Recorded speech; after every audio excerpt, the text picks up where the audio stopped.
Buenos días. Se escuchaba por ahí de fondo la conexión con Ucrania, porque hoy tenemos un programa muy especial en el que vamos a hablar de la guerra de Ucrania. Y hoy más que nunca, Diario Salir Anoche tuve un sueño, quiere ser aquello para lo que nació. Un programa en el que la información y la formación, elaborados con sentido crítico, compromiso social y abiertos a la esperanza, tienen que mostrar esa vocación de servicio público que nos mueve. Son malos tiempos después de una pandemia que cumple 2 años y de una guerra que ya lleva 3 semanas arrasando un pacífico país como es Ucrania. Nos duele el dolor de Ucrania, los desplazados, los muertos, esos niños de la guerra y la destrucción de las ciudades que llevará décadas reconstruir. Pero como señalábamos, hoy más que nunca vamos a abordar nuestro compromiso con la información desde el optimismo. Sin embargo, no queremos dejar pasar la oportunidad de repasar la situación de esta guerra. Una guerra en la que hay un país invadido y un invasor, Putin, un dictador asesino obsesionado con el culto al cuerpo. Putin justifica la invasión de Ucrania hablando de democratizar y desnazificar Ucrania. Pero recordemos que la Rusia de Putin no es pacífica. De hecho, ya ha estado implicada en 3 guerras en Europa y se le ha consentido. Chechenia en 1999, Georgia en 2008 y Crimea y Donbass en 2014 con la anexión de estas últimas. Un nazi que pretende desnazificar un país demócrata como nunca lo ha sido Rusia. En Rusia no existe la libertad de prensa, menos en este momento, y quienes se manifiestan en contra de la guerra o escriben sobre ella sin contar la versión oficial obligatoria, corren el riesgo de pasar 15 años en la cárcel por difundir informaciones falsas. Informaciones falsas para Putin es contar la verdad y no lo que el Kremlin quiere que se cuente. Ucrania es un país que, con todas sus carencias o errores, es mucho más democrático que la Rusia de Putin, un dictador con delirios de grandeza que parece buscar la reunificación de la antigua Unión Soviética. Hemos sabido que la decisión de invadir Ucrania ya estaba tomada en el mes de enero, algo que ya avisó el presidente norteamericano Biden, pero que nadie creyó y al que acusaron por ello de alarmista. También hemos sabido, según los servicios de investigación del Pentágono, que China también lo sabía y que pidió al presidente ruso que aplazara la invasión hasta la finalización de las Olimpiadas de invierno. Invade, mata, asesina y asola, pero no nos estropees la fiesta de la nieve. Todas estas afirmaciones son fruto de la opinión única y exclusivamente de Fernando J. Aguas, quien nos habla. Y aunque sé que muchos apoyarán mis declaraciones, no quiero poner en boca de nadie afirmaciones como estas sin su consentimiento expreso. Y dicho esto, comenzamos nuestro programa especial de la invasión de Ucrania. En Diario Salir Anoche tuve un sueño en Click Radio TV. Y para hablar de ello nos acompañan nuestra codirectora del programa, Julia Higueras, desde... Pues tiene un nombre impronunciable, pero Premislia parece ser que se pronuncia en castellano, para que nos hable de la situación de los refugiados ucranianos que han cruzado la frontera con Polonia. En el estudio tenemos a Luis González Hidalgo, militar retirado y exanalista de los servicios de inteligencia en el Centro Nacional de Inteligencia CNI, y a Javier Sandoval, director de Click Radio TV y que además es experto en seguridad.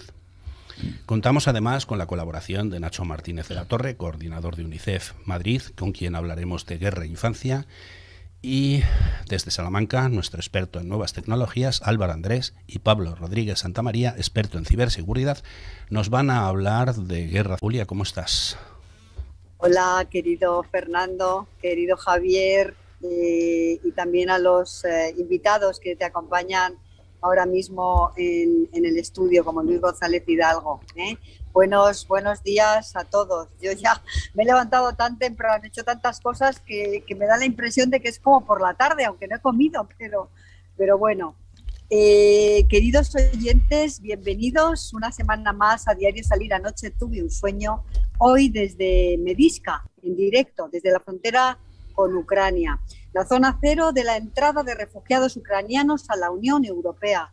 Refugiados mayoritariamente mujeres y niños que han dejado a sus maridos o a sus padres luchando en su país. Niños y mujeres que aún tienen ganas de sonreírle a la vida. Este es un programa que hacemos Fernando J. Aguas y Julia Higueras en Click, en www.clickradiotv.es, Radio Cadena Española Madrid, y Castilla-La Mancha, Armonía Duero de Tordesillas, Diámetro Radio de las Islas Canarias, Turia 78 de Valencia, Radio Sur FM de Córdoba, Radio Consola de Toledo y Vicus Radio de Galicia. Hoy Ucrania no puede estar más cerca de España con este programa. Así que adelante, queridos, desde el estudio. Bueno, voy a decir que ya se nos podía ver por streaming, pero ahora ya somos también televisivos. Os recordamos que estamos en la TDT Canaria para todo el archipiélago de la mano de Diámetro TV y desde hace ya unas semanas emitimos en directo en el nuevo canal de Twitch de Click Radio TV. A todos los oyentes, televidentes y twitcheros, un cordial saludo desde Madrid. Julia, te veo que estás en unas condiciones muy precarias, pero al pie del cañón. Y se hace lo que se puede. No, y tú lo que... Hemos cogido una especie de taburete de plástico que había aquí, pues bueno, supongo que de alguna de las familias ucranianas que están refugiadas en esta zona. Esta es la zona donde llegan una vez han pasado y les han permitido pasar la frontera, bueno, que a todos les permiten pasar la frontera, y es el primer lugar, ¿no? Es aquí.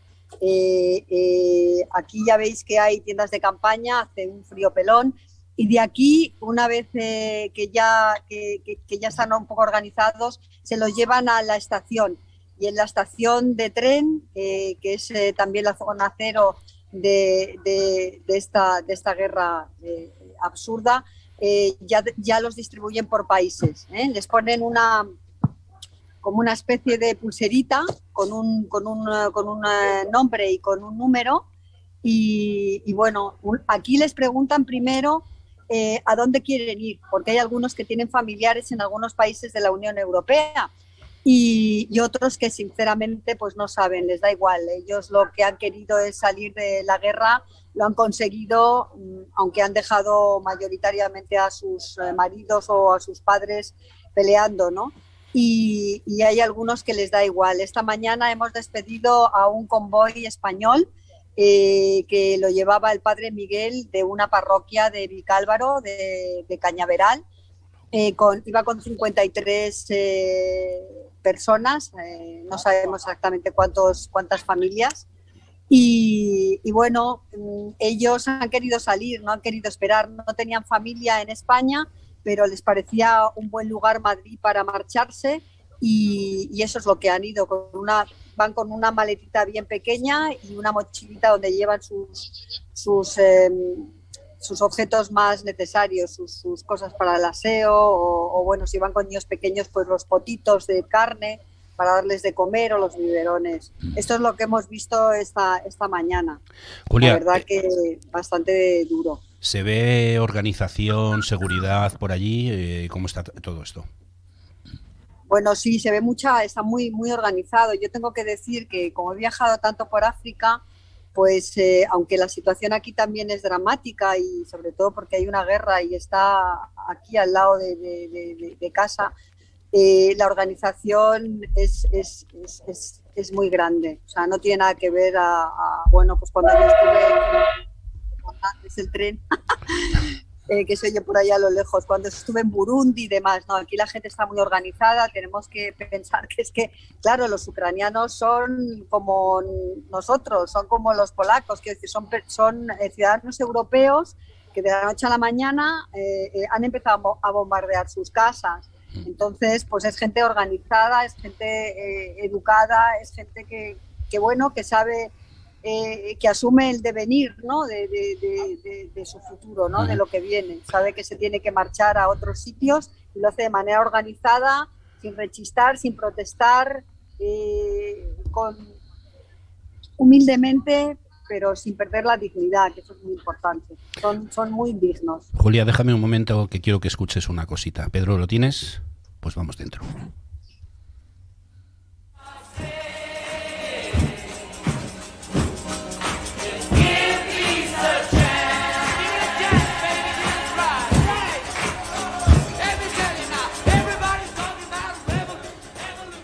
Vamos a darle una oportunidad a la paz, y para hablar contigo tenemos aquí a un señor que ya conoces sobradamente, que es el director de la emisora, que te quiere hacer una preguntita.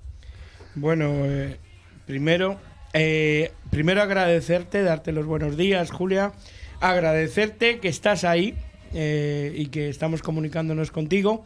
Y bueno, hay como persona de seguridad, y hoy sobre todo más que estoy con Luis aquí, te diría una cosa y te preguntaría sobre todo, has dicho que funciona, que está todo muy organizado, pero ¿se canaliza esa organización de todo el que llega allí a través de policía, militares? ¿Cómo se canaliza? Porque es difícil mantener la seguridad ahí. Hay militares, hay también mucha policía, por supuesto. No te dejan entrar, sino nosotros sí, porque bueno, ya sabéis que la prensa, pues para nosotros el acceso siempre es fácil, ¿no? Pero no dejan entrar a gente. Y bueno, hemos visto aquí en la frontera a varios coches que querían cruzar con ayuda humanitaria a Ucrania y los han devuelto, o sea, claro, no han podido cruzar. Y luego está también, hay un grupo de ¿cómo le llama? Seguridad civil, o sea, personas civiles que protección que civil nuestra sería controlar todo el tema de seguridad. Ajá. Cuando llegan, se les toma el nombre a todas las personas y se les pregunta, como ya os he comentado, a dónde quieren ir. Se les ponen unas pulseras con sus nombres y unos números. Y luego, cuando hemos salido, por ejemplo, nosotros había delante un convoy que llevaba personas, no sé si iban a Bélgica o iban a Finlandia, no lo recuerdo, y la policía les ha parado, han tenido que... Oye, nos hemos quedado... Se nos ha congelado. Vamos a aprovechar entonces, mientras recuperamos a Julia, para presentar a la persona que nos acompaña en el estudio. Aparte de Javier Sandoval, tenemos a Luis González Hidalgo, militar retirado y exanalista. Julia, Julia, es que se nos había cortado y estamos aprovechando para presentar a Luis González Hidalgo. Decía que es militar retirado y es analista de inteligencia en el Centro Nacional del CNI. Luis González trabajó también en la inteligencia antiterrorista y durante 20 años ha sido secretario general de la Federación Empresarial Española de Seguridad. Gracias, Luis, por estar aquí con nosotros. Muchas gracias, Fernando. Te voy a hacer una pregunta. Un par de semanas antes de que empezara la invasión de Ucrania, el presidente norteamericano Biden ya daba por hecho que se iba a producir el ataque, incluso daba fechas para el comienzo de los bombardeos. Hubo países que lo consideraban alarmista, pero luego se cumplieron esos plazos. Cuando un presidente dice eso tan seguro, normalmente es porque tiene datos fiables. ¿Eso se debe a un buen trabajo por parte de los servicios de información y de espionaje de los Estados Unidos? Por supuesto, las guerras no se ganan solamente en el campo de batalla, sino con la información y con la inteligencia. Y se sabía de estas intenciones de Putin desde mucho antes, incluso de algunas referencias que se han dicho. Yo creo que este conflicto viene desde el tema de Kosovo, que realmente después vino las invasiones que hizo sobre Crimea y sobre Georgia, y todo producto después del bloqueo del Pacto de Varsovia. La Unión Soviética se quedó muy debilitada y se quedó solamente con el enclave que tiene en el Báltico, en Kaliningrado, que tiene un enclave ahí, donde también hay fuerzas de la OTAN, claro, alrededor. Y luego, pues lo que él buscaba, siempre aparte del imperialismo de Rusia, de recuperar, pues era tener las dos salidas al mar, por el Báltico y por Odessa, pero por el Mar Negro. Pero desde luego se sabía que esto, y el presidente americano tenía muy buena información sobre estos servicios, quizá complementada también por la información del Reino Unido, que separado de Europa tiene muy buena información y buenos servicios de inteligencia. Queremos pedir disculpas a nuestros oyentes, pero queremos que entiendan que estamos en directo en la frontera con Polonia. Se meten ruidos, lo que no podemos hacer es estar cortándole el micro a nuestra compañera, porque la necesitamos estar ahí, que esté ahí. Así que disculpar cuando entren ruidos, cuando entren trenes y ese tipo de cosas. Ahora seguimos contigo, Julia, pero quiero preguntarle a Luis. ¿Crees que Putin se ha confundido en la facilidad para invadir Ucrania? Pensaba que empezaba la invasión en el desayuno y que a la hora de la comida ya iba a haber llegado hasta el oeste de Ucrania. Estoy bromeando en cuanto al concepto, pero ¿es así? ¿Él pensaba que esto era comer y cantar? Sí, evidentemente se ha confundido y lo va a pagar gravemente. Se ha confundido porque Ucrania tampoco es cualquier país. Se está demostrando que tiene un talante y un estilo europeo, occidental, tipo Polonia o cualquiera de los países que están cerca, y él se creía que con la infiltración que habían hecho de rusos en Ucrania y tal, pues no contaba que aquello iba a ser una defensa tan fuerte.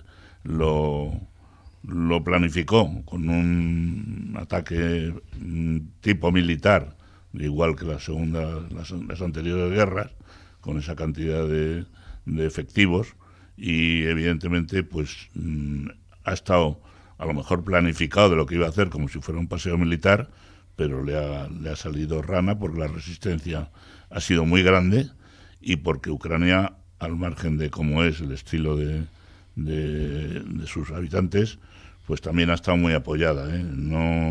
Yo no descarto ni mucho menos que ya estaba apoyada por Estados Unidos, y los servicios de inteligencia estaban actuando allí en el sentido de apoyar al presidente actual, que no ha estado solo, como aparentemente parece que sale en televisión, con la misma camiseta de siempre.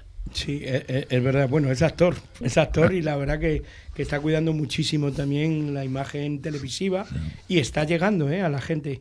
Es un ser que cae fenomenal a todo el mundo. Luis, ¿tú crees que ha podido haber... se le ha ido de las manos, según tú nos estás diciendo, comentaba Fernando, ¿algún fallo de inteligencia que no han controlado? Claro, quizás. Terrible, enorme, porque no ha calculado ni siquiera, si hablamos militarmente ya, no ha calculado ni siquiera la logística. Las guerras se han perdido, y se perdió en la Guerra Mundial, cuando las invasiones tanto de Alemania como otras, siempre se ha perdido, porque si el invierno, que si la logística, que no llegan, y ha puesto una cantidad de columnas ahí enormes y no les llegaban gasolina para los carros.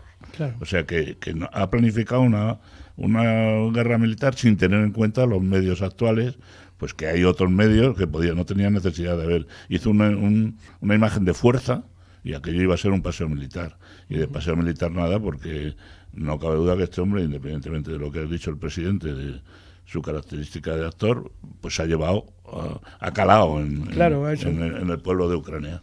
Y bueno, pues le ha salido mal, y le va a seguir saliendo mal. Lo que pasa es que lo triste es que esto pueda seguir costando vidas y no tenga una solución rápida, ¿no? Habrá muchos agentes ahora mismo de campo también infiltrados, ¿no? Claro, a nivel de inteligencia. Claro. Seguramente, ¿verdad? Evidentemente. Uh-huh. Quería preguntarle a Pedro. Pedro, ¿tenemos a Nacho Martínez de UNICEF? Pues vamos a hablar con él y luego volvemos con Julia. Es que Hola. Bueno, sí, perdonadme, es que esto, como es directo, aquí pasan muchas cosas. Me han quitado la silla. Eso estaba viendo. Que un compañero de la prensa tenía que cruzar la valla donde están los refugiados, y entonces ha saltado por aquí. Ahora ha venido otra persona que se va a llevar una serie de cosas, y se va a llevar a gente no sé dónde. Me ha hablado mientras estabais vosotros hablando, acaba de cruzar, está por aquí detrás, y bueno, veréis que sacarán bultos y sacarán cosas. Pues bueno, es para que sepáis que esto es un sitio que pasan cosas. Sí, sabemos que está ocurriendo, porque te estábamos viendo. La gente no te ha visto porque estabas fuera de plano, pero hemos visto que te han quitado la silla, que te han levantado, que te has tenido que mover. Sabemos que esto es el directo y que estás pasando un momento pues complicado, pero gracias por ese esfuerzo que estás. No pasa nada. Yo quería hacer una pregunta, ¿sabes? Si no te importa, antes de entrar con nuestro compañero de UNICEF, me gustaría, porque he estado oyendo a Luis sobre Putin y sobre la guerra que se veía venir y todo esto. A mí me gustaría preguntarte, Luis, como persona con experiencia, ¿no? en guerras y en servicios de inteligencia, ¿tú qué les dirías a los ucranianos y sobre todo a las ucranianas que salen de sus países con sus hijos, si hay esperanza para que esta guerra sea corta, o realmente se prevé que sea una guerra larga? Porque es que yo, claro, oigo informaciones difusas. Unos dicen que va a ser larga, otros dicen que va a ser corta. Se habla de que va a haber bombas biológicas, se habla de muchísimas cosas. ¿Qué opinión nos puedes ofrecer tú? Bueno, Julia, en primer lugar, me das envidia verte allí, porque me gustaría estar acompañándote en el campo de acción, como es el que he protagonizado en toda mi vida. A tu pregunta, te diría que es difícil prever cuando esto se vaya a acabar, pero porque por las características y la forma de ser de Putin, que indudablemente no va a ceder fácilmente porque tiene que salir con alguna victoria. Ya ayer se preveía de alguna forma con las declaraciones del presidente de Ucrania, bueno, pues que ya les había dicho que no iban a entrar que no era posible entrar en la OTAN. Son señales de que quieren la paz. Putin no se va a resistir a eso y amenazará con las armas nucleares, con otro tipo de guerra, pero indudablemente yo creo que el plazo tiene que ser corto principalmente por la cuestión económica. Más que ya la batalla y los muertos que pueda seguir habiendo, si no se le cortan los pies a este sátrapa, pues la cuestión económica, me aventuro a decir y anticipar que el papel de China es fundamental en un plazo muy corto de tiempo. Julia, luego hablaremos contigo sobre la infancia, porque sobre el terreno ya nos contarás cómo lo estás viendo por allí, pero tenemos a Nacho Martínez de la Torre, que desde hace 7 años trabaja en el Fondo de las Naciones Unidas para la Infancia, UNICEF, como coordinador del Comité de Madrid. Buenos días, Nacho, gracias por estar con nosotros. Hola, buenos días. Nacho, habéis publicado unos datos en UNICEF en los que aseguráis que unos 2 millones de personas han abandonado sus hogares en 2 semanas y que más de 1 millón de ellos son niños que han huido de Ucrania. Millones más permanecen en el país, refugiándose de los bombardeos y el temor a cualquier ataque. Las guerras son crueles para todos, pero ¿son los niños los más perjudicados en estas situaciones? Bueno, sin duda son los más perjudicados. Nadie tiene la culpa de esta situación, pero sin duda si hay alguien más inocente que nadie son ellos. Los niños están siendo asesinados, están siendo heridos, están teniendo que vivir en circunstancias muy peligrosas que además les hacen estar expuestos a situaciones de abuso, de explotación, de trata, con lo cual pues necesitan desesperadamente seguridad, protección y atención psicosocial. Nacho, sabemos que los niños no van a olvidar nunca esta guerra, pero quizás son ellos los que mejor pasan página o prefieren mirar adelante con optimismo. Bueno, es pronto para decirlos. Efectivamente, los niños tienen una capacidad de regeneración muy importante, pero bueno, también no debemos olvidar que los traumas que están sufriendo van a ser difíciles de borrar también. Ayer hablábamos con un compañero que está en la frontera con Rumanía, y él nos comentaba que bueno, en los puntos azules de atención psicosocial, que luego no sé si Julia nos dirá si en el punto en el que esté a ella también están algunos de esos puntos de UNICEF con otras organizaciones, este compañero que está allí en Rumanía nos decía que hay niños y niñas que están llegando a estos puntos, allí se les atiende, se les da atención, se les da alimentos y muchos tardan entre 10 y 14 horas en decir la primera palabra, simplemente hola. Es inimaginable el horror que han visto para llegar hasta allí, ¿no? Esos son los puntos azules que nos estabas comentando, donde les dais esa asistencia. ¿Estáis trabajando en el terreno en colaboración con ACNUR, la Agencia de Naciones Unidas para los Refugiados? ¿Trabajáis coordinadamente? Sí, bueno, en emergencias como esta, las organizaciones estamos organizadas, valga la redundancia, en lo que llamamos clústeres. Según la organización vamos liderando diferentes clústeres. Por ejemplo, UNICEF lidera el de infancia y lidera el de agua y saneamiento, y esa organización es la que coordina de alguna manera a todas las organizaciones que están allí, las organizaciones humanitarias, para que estemos coordinados y para que no quede nadie sin atender y no vayamos todos al mismo punto, ¿no? En la actualidad tenéis 140 personas desplegadas para cubrir todas las necesidades de los niños y 9 equipos móviles de protección a la infancia apoyados por UNICEF, o no tengo los datos actualizados. Tenemos, creo que en la zona del Donbass tenemos 10 unidades móviles, en total en el país creo que son 46, pero los números la verdad es que varían cada día, y lo que sí tenemos allí son todavía 5 oficinas operativas, trabajando en una situación muy complicada, y más de 100 profesionales que están allí todavía trabajando dentro del país. Luego, aparte, tenemos un despliegue muy importante en todos los países limítrofes, trabajando fundamentalmente en estaciones también, como la estación en la que está Julia, ¿no? Luis quería hacer una pregunta, no sé si a Julia o a Nacho. Luis. No, bueno, era general, pero efectivamente quizá para Julia, que está en el lugar adecuado. Yo oí el otro día un comentario de una madre de Ucrania que le preguntaba el periodista que por qué no lloraba. Y entonces decía que comentaba ella que no se podía llorar delante de los niños oyendo cantar el himno, sino que al contrario, que había que demostrarles alegría y bailes y cánticos para que no lloraran, que no tuvieran el recuerdo de llorar de esta tragedia, que indudablemente era un comentario, pero es importante, o sea, darles a los niños esa posibilidad que hay con esta ayuda de, pues eso, de que tengan juegos, de que tengan no tengan ese recuerdo tan terrible. Pues Julia no te ha oído porque se nos había caído, pero le trasladamos esta pregunta a Nacho. Nacho, ¿qué hacéis para que los niños saquen esa sonrisa que tanto necesitan?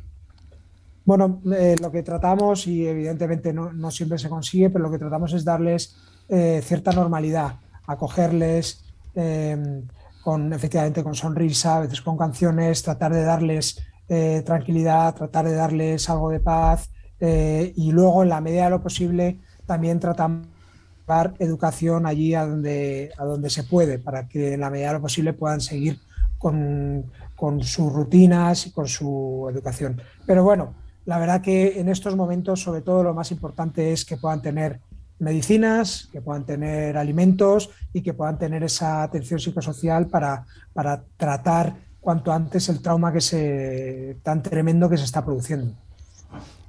Nacho, yo soy Javier, me gustaría preguntarte, bueno, y lo oímos todos los días en cualquier medio, siempre cuando hay una desgracia de este tipo, se origina el negocio y las mafias, ¿no? A la hora de ese tráfico de personas, niños, desde vuestro, digamos, organismo, ¿eso cómo lo podéis controlar? O lógicamente necesitaréis algún apoyo, tanto oficial como a nivel militar o policial, ¿no? Pero ¿lo podéis detectar vosotros mismos o tenéis que apoyaros? Bueno, la verdad que has apuntado un punto clave. Efectivamente, desgraciadamente, en situaciones como esta, las redes de trata es donde van a cazar, digamos. Se aprovechan del caos, se aprovechan de la situación de desamparo, se aprovechan de los niños y niñas huérfanos. Entonces, bueno, nosotros lo que hacemos es establecer esta serie de puntos donde los niños, nada más llegar, son identificados. Tratamos de ver, en el caso de que lleguen solos, si en el país al que acaban de llegar o en algún país cercano tienen algún tipo de familia extensa, y ahí lo que tratamos es, sobre todo, identificarles para que estén localizados y para que no sean víctimas de estas redes. Es una de las cosas fundamentales. Por eso, aunque creo que es impresionante la solidaridad que se está mostrando, y en especial nosotros, que comparamos también con otros comités de UNICEF en todo el mundo, siempre es verdad que la solidaridad de España destaca, pues como decía, aunque es de agradecer todo tipo de gestos y todo tipo de ayuda, gente que se está acercando allí, incluso a traer familias, sí que les decimos que, por favor, estas cosas hay que hacerlas con mucho cuidado, para que estas personas, cuando lleguen aquí, estén identificadas en sus embajadas, para que estos niños y niñas no sean separados de sus padres a menos que sea estrictamente necesario. Y aunque sea difícil de comprender, hay casos en los que es mejor que permanezcan con su familia en estos países que solos en otros países. Hay un tema que nos interesa también, es otro problema, y eso nos va a servir luego también para dar paso a nuestros compañeros desde Salamanca, que son expertos en informática y en ciberinformática y en ciberguerras y esas cosas. Y es que en estos momentos hay quien se aprovecha de la situación organizando lo que podríamos llamar cibertimos sobre ayudas a los huidos y refugiados, a veces incluso en nombre de ONGs como la vuestra. No digo exactamente vuestro caso, sino ONGs que trabajan como vosotros. Claro. Primero vamos a verlo desde el punto de vista cibernético y luego desde la visión de la ONG. Entonces, antes de preguntarte a ti, voy a preguntar a nuestros compañeros que están en Salamanca. Buenos días, compañeros, ¿cómo estáis? No os oímos. Bueno, pues lo hacemos al contrario. ¿Nos escucháis ahora? Ahora sí. Perfectamente. ¿Y vosotros nos escucháis? Estupendamente. Decía que vamos a hablar de ciberguerra y de varias cosas más, así que para ello contamos con la ayuda y los conocimientos de nuestro experto en nuevas tecnologías, Álvaro Andrés, que hace la sección Oxígeno Digital en Diario Salir. Anoche tuve un sueño, y de Pablo Rodríguez Santamaría, experto en ciberseguridad. Están en Salamanca y desde allí nos van a hablar de guerra cibernética y de las nuevas tecnologías usadas en los conflictos militares. Buenos días, os decía, y muchas gracias por participar en este especial de la guerra de Ucrania. Gracias a vosotros por contar con nosotros. Y siempre. Y para que nos aclaréis, antes de hablar de ciberguerra y ese tipo de cosas, hablarnos de estos timos que se están haciendo en nombre de las ONGs, ¿cómo se pueden evitar? Pues bueno, lo primero que tenemos que tener es muchísimo cuidado cada vez que nos llegue ese tipo de información, porque claro, ahora se está jugando al despiste. Como siempre hablamos y tratamos en el programa, hablamos del tema de infoxicación, es decir, cuando muchas personas tratan sobre un tema, ¿qué filtro tengo y cómo puedo evitar ese tipo de timos? Pues, por ejemplo, siempre os recomendamos que leáis en la parte de arriba del navegador, que hay un pequeño recuadrito que tiene que salir el candadito en color verde, y sobre todo tener en cuenta las fuentes desde las que nos están llegando. Porque claro, si lo hacemos como de una manera aleatoria, al final eso solo van a ser problemas, y los timos además vienen en estos tiempos, que es lo más triste de todo. Nacho, ¿cómo hacéis vosotros para que no nos... Bueno, el phishing va a estar ahí, pero ¿qué hacéis para que evitar este tipo de cosas? ¿Qué recomendáis? ¿Enviáis solicitudes de ayuda con un número de cuenta o simplemente mandáis información y decís poneros en contacto con...? Sí, mandamos información. Lo primero que tratamos de hacer es también dar en todo momento a medios como vosotros información veraz para que se sepa qué es lo que está pasando realmente allí en ese país.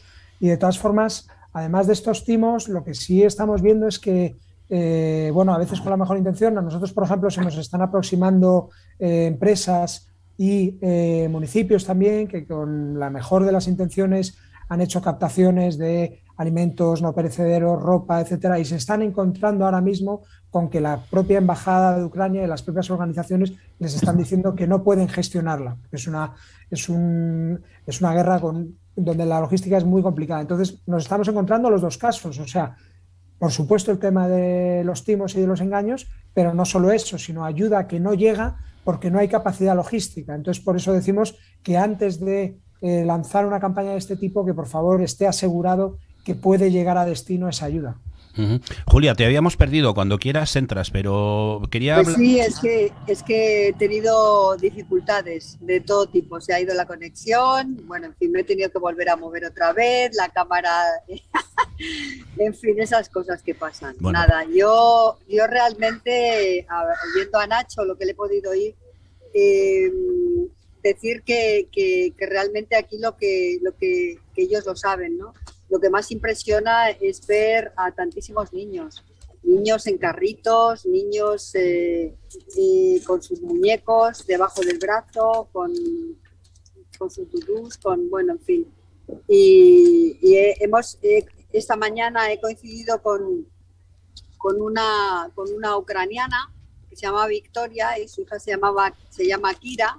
Ya están de camino a Madrid porque aquí hay muchísimos operativos desde España que han venido a recoger a gente para llevársela, como os había comentado antes, a Madrid, ¿no? y la niña se abrazaba a mí y la mujer lloraba, ¿no? Porque había dejado a su marido en Ucrania luchando. La verdad es que los niños todavía tienen capacidad para sonreír y para jugar, porque estaban jugando en la estación esta mañana cuando estábamos allí. Así que bueno, la verdad que ellos no son los que crean las guerras, pero sí que son los que las sufren de verdad. Eso es una pena. Vamos a entrar ahora a hablar de cibernética y de ciberguerra, pero Javier quería hacer una pregunta, Nacho. Sí, porque acaba de decir ahora mismo también Julia lo de esa gente que venía para Madrid. Y bueno, estamos viendo en los medios, insisto también todos estos días, gente que va con coches y que trae. Nacho, ¿eso se está controlando bien? Porque el llegar ahí con un coche y traerte gente y que luego eso no esté controlado, incluso a nivel oficial, me refiero. Sí, pues la verdad es que vamos, nosotros estamos haciendo ese trabajo en frontera todo lo que podemos, pero no sabemos hasta qué punto, tampoco tenemos cifras de hasta qué punto eso está controlado. Lo que sí estamos es lanzando mensajes de, por favor, toda la gente que esté trayendo población de Ucrania, que haga los pasos pertinentes y legales para que esas personas cuando lleguen aquí tengan derechos. Hay protocolos, me figuro, además, por vuestra parte hay de que actuación. agradecer a los países que están manteniendo las fronteras abiertas, hay que agradecer también las facilidades que están dando para que estas personas puedan conseguir papeles, pero si estas personas no vienen por los cauces y no vienen habiendo cumplimentado los pasos que deben hacer y esos protocolos que tú dices, se quedan sin derechos y se quedan completamente a la intemperie, ¿no? Ajá. Yo, Nacho, si me permitís que intervenga, sí que he visto que desde luego aquí sí que está organizado, ¿eh? Y además hay traductores que antes de salir en los convoyes hacia los países se hacen una foto todos juntos de todas las personas que van a ir en ese autobús y luego les dan unas recomendaciones de viaje para que que cuando se hagan las paradas ellos no se alejen, que no vayan ninguno solos, que vayan todos en grupo, ¿vale? Entonces, bueno, y está súper organizado. Aquí, desde luego, no sé luego en otras zonas, pero donde yo he estado y lo que he podido ver hasta ahora, no te dejan salir si no llevas, si no das los datos de todas las personas que llevas contigo. Eso es lo que yo he visto hasta ahora. Nos apuntaba Luis al principio la importancia de la cibernética en estas guerras y vamos a hablar de ello en un momento.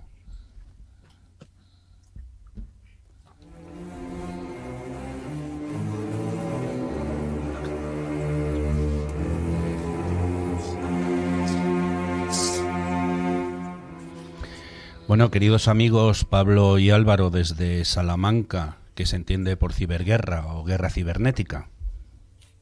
Podemos considerar una ciberguerra como cualquier ataque digital que está destinado pues, a encontrar vulnerabilidades, explotarlas, ya sea para interrumpir un sistema informático de telecomunicaciones o para robar información y después poder filtrarla.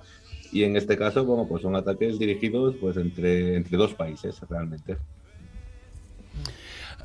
Ahora mismo la ciberguerra o la guerra cibernética ocupa un importante papel en las guerras modernas. ¿Puede ser definitorio? Sí, claro. De hecho, vamos a considerar el ciberespacio como, vamos a decir, un quinto campo de batalla. Entonces, realmente, sí que se puede decir este tema puede obstaculizar o, vamos a decir,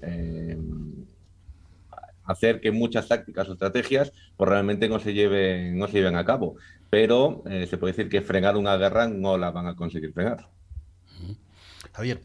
Sí, bueno, iba un poco, bueno, ellos ya sé que lógicamente las guerras cibernéticas se hacen a través siempre digitalmente de software, ordenadores y todo eso, pero quizás esta pregunta también va un poco para Luis y vosotros también si podéis contestar.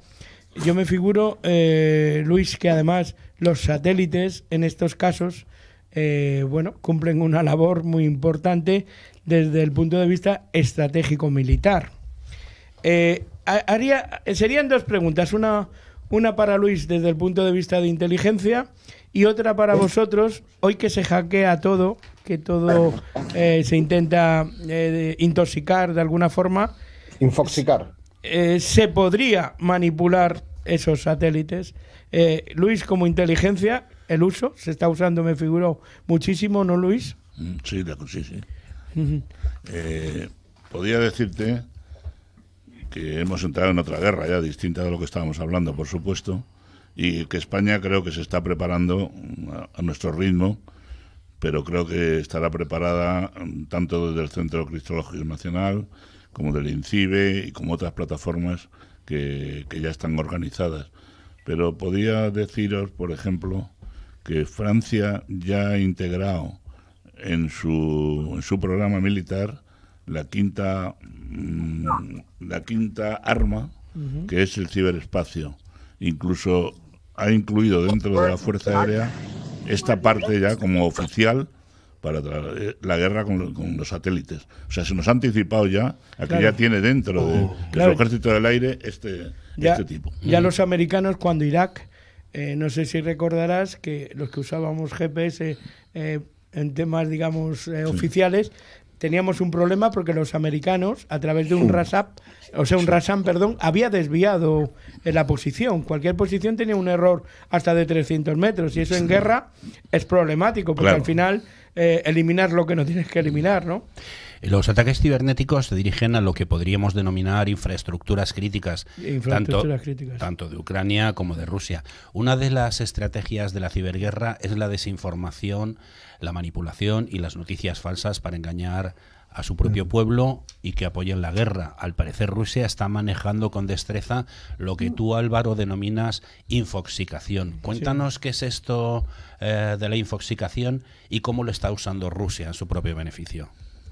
Rusia está usando la infoxicación de una manera muy sencilla, porque lo que está haciendo es llegar información totalmente filtrada hacia su información. Esto es un avance de lo que el señor Putin denomina la Runet.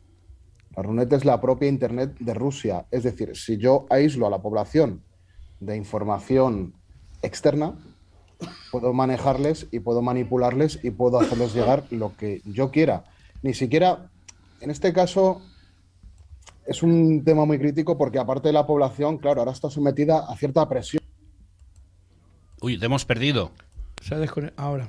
Todo es como cuando el coronavirus, que claro, de repente, ostras, estás con un estrés encima y tu cerebrito está trabajando a otros niveles. Entonces, claro, es el momento ideal para manipular a la población a través de medios digitales. Porque claro, yo ya te aíslo, o sea, y es que además, con toda esta operación, con todo esto que está haciendo, es el momento perfecto para decirle a los rusos, mira, pues ahora vamos a aislarnos de la Internet de fuera. Es un poco el efecto Corea del Norte. Lo que pasa es que ahora lo puede justificar, claro. Ahora va a decir, bueno, pues yo lo hago de esta manera y ahí ya os apañéis. Y claro, así manipulamos y llegamos de una manera muchísimo más inmediata. Y quiero añadir una cosita a lo que estabais diciendo antes, si me lo permitís, con el tema de los satélites. Claro que sí. No sé si lo sabéis, bueno, el señor Putin cuando hace la guerra, o como cuando se hace cualquier guerra, eliminó objetivos estratégicos. Y lo primero que hizo es empezar a cortar las comunicaciones. Y hablando de satélites, ahora introduzco a Elon Musk porque colocó toda su cadena de satélites encima para poder ofrecer Internet a toda la población. Y esto es muy importante, es como lo que en su día hizo Zuckerberg con África. Es decir, colocaban drones para que, claro, no aísles al pueblo.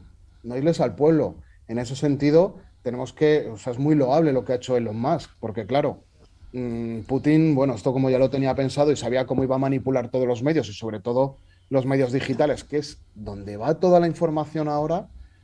Y bueno, gracias a toda esta estrategia que desarrolló Elon Musk con su empresa Starlink, pues han podido estar conectados y de hecho están conectados. Hablabas de Runet y parece ser que Rusia ahora mismo con esa Runet tiene capacidad técnica para soltar amarras con el ciberespacio global. El Kremlin decidiría qué se puede ver y qué no, de hecho ya lo hace, y ha bloqueado determinadas páginas y redes sociales. Los rusos no podrían acceder a páginas de fuera del país. ¿Qué puede suponer esto durante el conflicto y a medio y a largo plazo?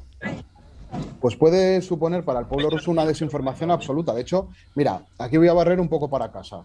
Porque claro, a ver, nosotros, los que nos dedicamos a marketing online y tecnologías, trabajamos con Google.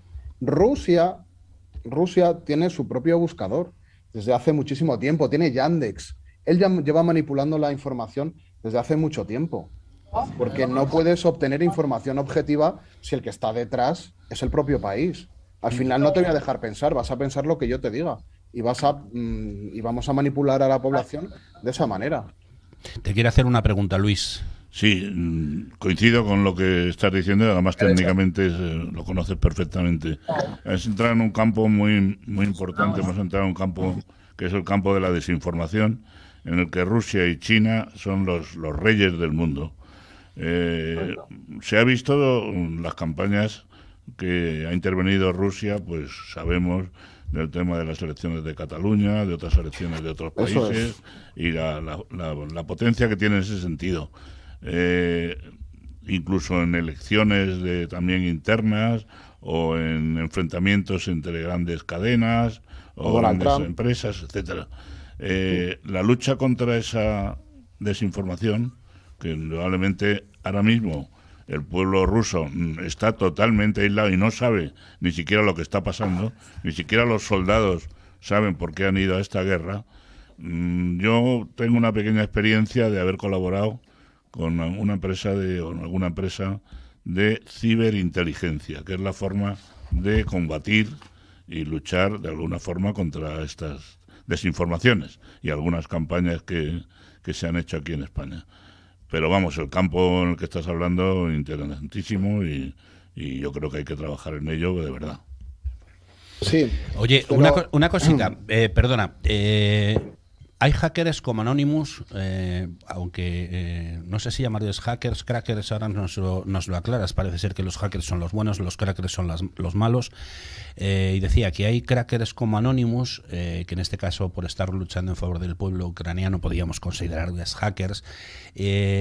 Y al parecer un ejército ucraniano de 400.000 voluntarios que están intentando hackear satélites rusos, lo que hablabais antes, de comunicaciones, y supongo que a la inversa. ¿Putin contará con otro ejército cibernético? ¿Puede la guerra ser una forma de acortar este conflicto? ¿Cómo lo veis? La guerra cibernética, me refiero.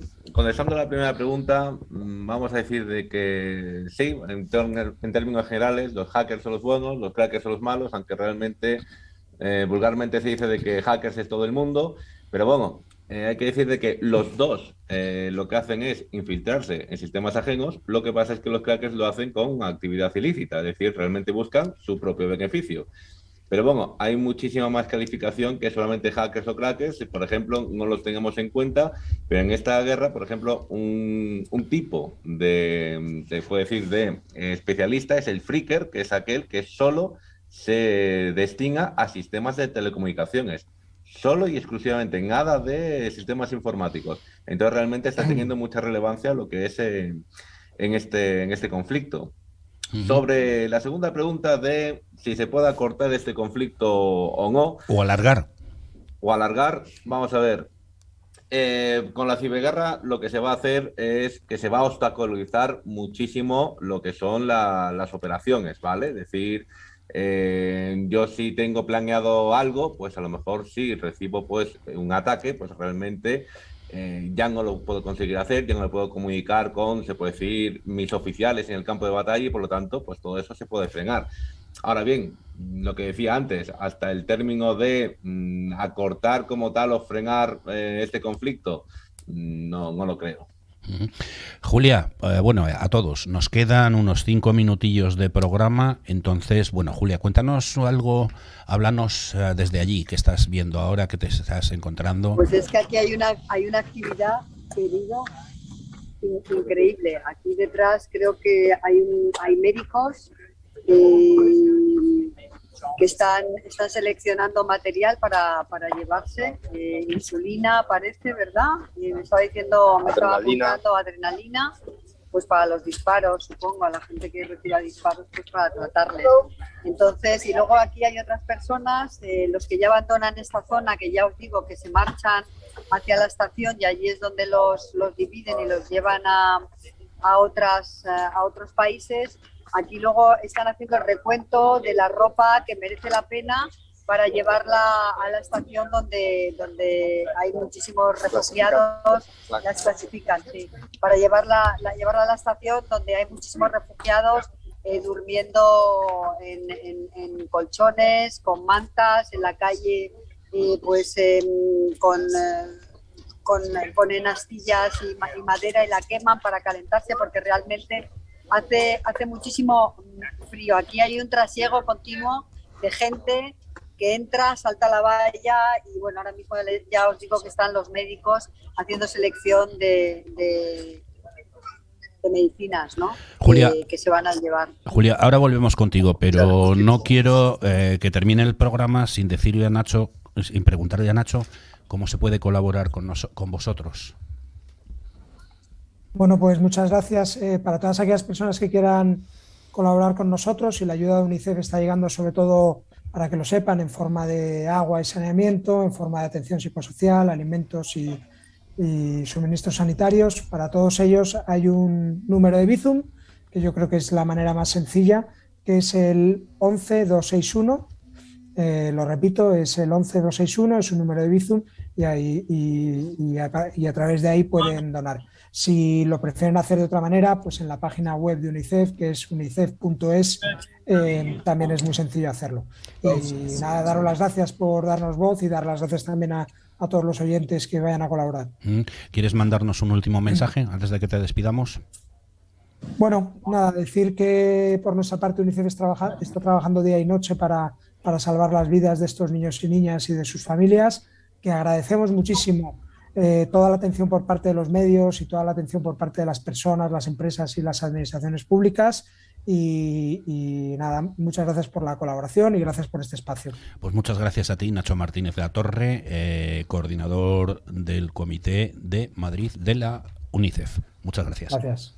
Sí, quería decir lo que acaba de decir ahora mismo Nacho con lo del Bizum, que la gente tenga cuidado, que está habiendo ahora muchísimo engaño, y que los Bizum se da al número ese y directamente entran. No, nadie les llama y les dice lo que tienen que hacer y cómo tienen que hacer el Bizum. Que pues ahí está el engaño. Pues así enlazamos con Salamanca. Decirnos opciones y temas para seguridad en cuanto a las aportaciones que podamos hacer a las ONGs. Nada, un poco en la línea de lo que ha dicho Nacho, tener muy claro qué número de teléfono, dónde vamos a hacer la transferencia y que la fuente siempre sea fiable.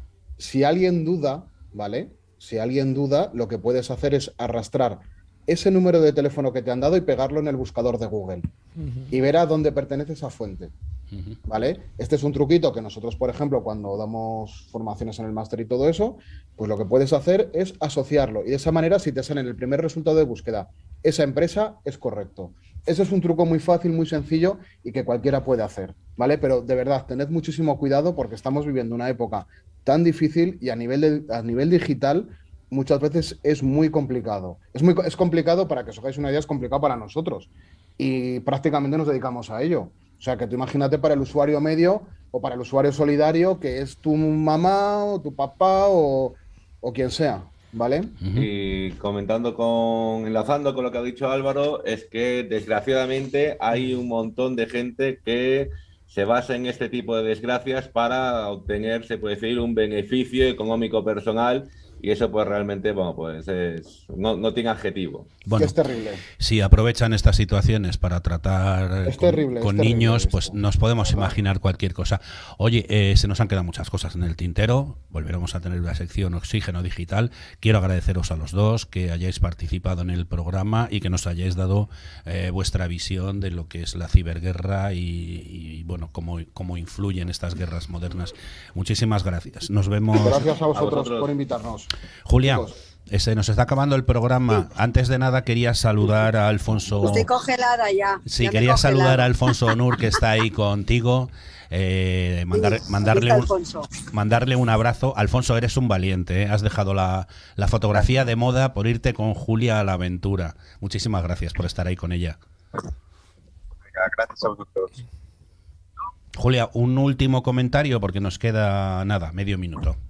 Bueno, el último comentario es que sinceramente estoy deseando levantarme de aquí para ir a ver qué está sucediendo, ¿no? Porque esto suceden cosas cada instante y para entender un poquito más cómo es el trabajo de las organizaciones que están aquí y de las personas que están aquí ayudando. Así que, queridos, ya os dejo aquí desde Madisca y me voy a seguir haciendo mi trabajo y a intentar ayudar a toda la gente, bueno, alguna gente que aquí lo necesita, ¿eh? Así que cuidaos mucho y nos vemos la semana que viene. Cuídate tú y Javier, te quiere decir una cosa, porque además Javier lo que quiere es que entres siempre que puedas en los programas. ¿Eso es lo que le ibas a decir? Bueno, que entres sobre todo en los programas que tenemos tanto de tertulia informativa y que nos mandes vídeos que tú creas interesantes para ayudar desde aquí a que lo conozca y se pueda difundir y la gente lo sepa. Entonces, vídeos que nos mandes, vídeos que publicaremos como programa vuestro. Alfonso, Julia, un abrazo muy fuerte. Os deseo todo lo mejor en vuestra aventura, porque no deja de ser una aventura. Eres una gran profesional y lo vas a hacer muy bien. Esto ha sido todo, amigos escuchantes, videntes por streaming, tedeteros, canarios y ahora también twitcheros. Se nos ha acabado el tiempo, volvemos la semana que viene. Esto fue Diario Salir. Anoche tuve un sueño, presentado y dirigido por Fernando J. Aguas y Julia Higueras, y con Pedro Rodríguez pilotando la nave radiofónica y televisiva. Hoy nos han acompañado mi queridísima amiga, codirectora del programa, Julia Higueras. También el apellido, tío. Es que como voy a la carrera, perdóname, porque es que no estaba no sé, que se me ha ido la olla. No, es que estaba pensando en la dificultad de pronunciar que estabas en Premisilia y se me ha cruzado ahí. Bueno, que nos has hablado de la situación de los refugiados ucranianos que han cruzado la frontera con Polonia. Julia, te decía, eres una gran profesional y muy valiente. Cuídate mucho. En el estudio hemos tenido a Luis González Hidalgo, militar retirado y exanalista de inteligencia del Centro Nacional de Inteligencia CNI, y a Javier Sandoval, director de Click Radio TV, uno de los directores y experto en seguridad. Nacho Martínez de la Torre, coordinador de UNICEF Madrid, nos ha hablado de guerra e infancia.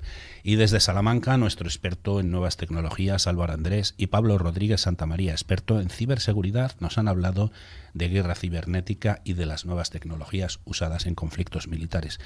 Diario Salir. Anoche tuve un sueño se emite desde clickradiotv.es y también nos podéis escuchar en Radio Cadena Española Madrid y Castilla-La Mancha, Armonía Duero de Tordesillas, Diámetro Radio de las Islas Canarias, Turia 78 de Valencia, Radio Sur FM de Córdoba, Radio Consuegra de Toledo y Vicus Radio de Galicia. Como os decíamos, también en Diámetro TV para todo el archipiélago canario y en el nuevo Twitch de Click Radio TV. A todos los oyentes y espectadores, un cordial saludo desde Madrid. Gracias a todos, invitados y a quienes nos habéis escuchado o nos habéis visto por compartir con nosotros estos minutos de radio. Nos vemos por streaming, TDT y Twitch. Mismo día, mismo sitio, misma hora. Saludos cordiales.